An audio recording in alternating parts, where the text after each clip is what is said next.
Hi friends, நம்ம பொதுவாக வெளியில் போகும்போது புதுசாக பார்க்குற காயோ பழமோ எதாக இருந்தாலும் அதை ட்ரை பண்ணி பார்க்கணுன்னு சொல்லிட்டு நம்ம அதிகமாக விரும்பி சாப்பிடுவோம். ஆனால் நம்ம வீட்லேயே இருக்கக்கூடிய முருங்கை மரத்தோட பெனிஃபிட்டை தெரிஞ்சும் நம்ம அதை யூஸ் பண்ணுறதே கிடையாது. அதுதான் நிறைய இடத்துல நடக்குது. ஏன்னா அது நமக்கு ரொம்ப சுலபமாக கிடைச்சிட்றதுனால அதோட மதிப்பு நமக்கு எப்பவுமே தெரியறதில்ல. முருங்கைக்காய், முருங்கை தழை, முருங்கைக்கீரை அப்படின்னு எல்லாமே நமக்கு உடம்புக்கு ரொம்பவே நல்ல ஐட்டம். இன்றைக்கி முருங்கைக்காய் கூட்டு செய்யறதுக்காக முருங்கைக்காயை லைட்டாக வேக வச்சு அது உள்ளே இருக்கிற சதை பகுதியை மட்டும் நான் தனியாக எடுத்துக்கிறேன்.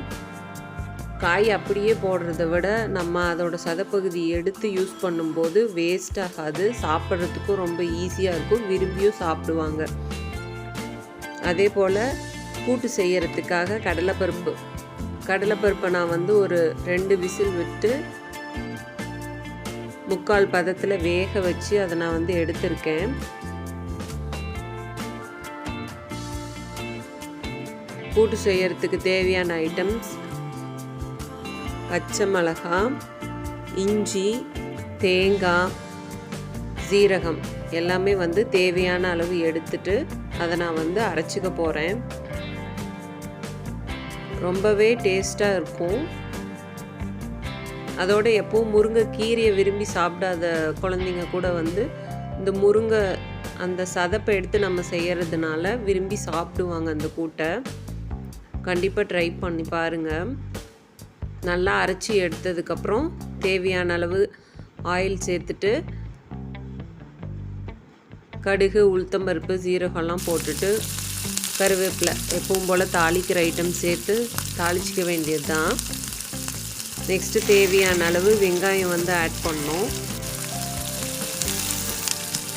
வெங்காயம் ஃபுல்லாக நல்லா வணங்க விட்டுட்டு நெக்ஸ்ட் மஞ்சத்தூள் நம்ம ஆட் பண்ணிக்கலாம்.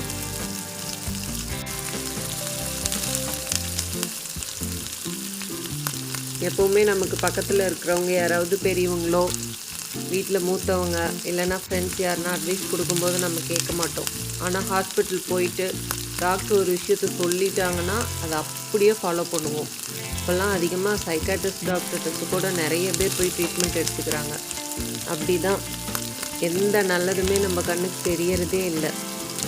அதிகமாக இந்த முருங்கை நம்ம யூஸ் பண்ணுறதுனால மெயின்லி லேடிஸ்க்கு நல்லாவே ஹெல்த்தியான விஷயம்.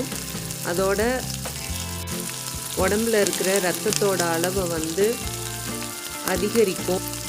அதுவே எல்லா வித பிரச்சனைகளுக்கும் ஒரு தீர்வாக இருக்கும். வச்ச அந்த விழுதை நான் கடலைப்பருப்பு அந்த சதைப்பகுதியோடு சேர்த்து ஆட் பண்ணிவிட்டு தேவையான அளவு தண்ணி ஊற்றிருக்கேன்.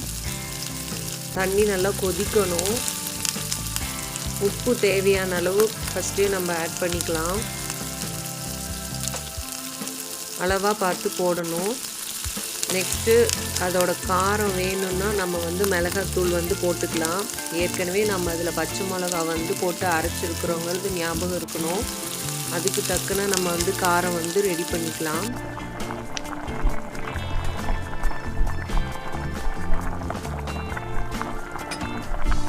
நல்லாவே கொதி வரணும்.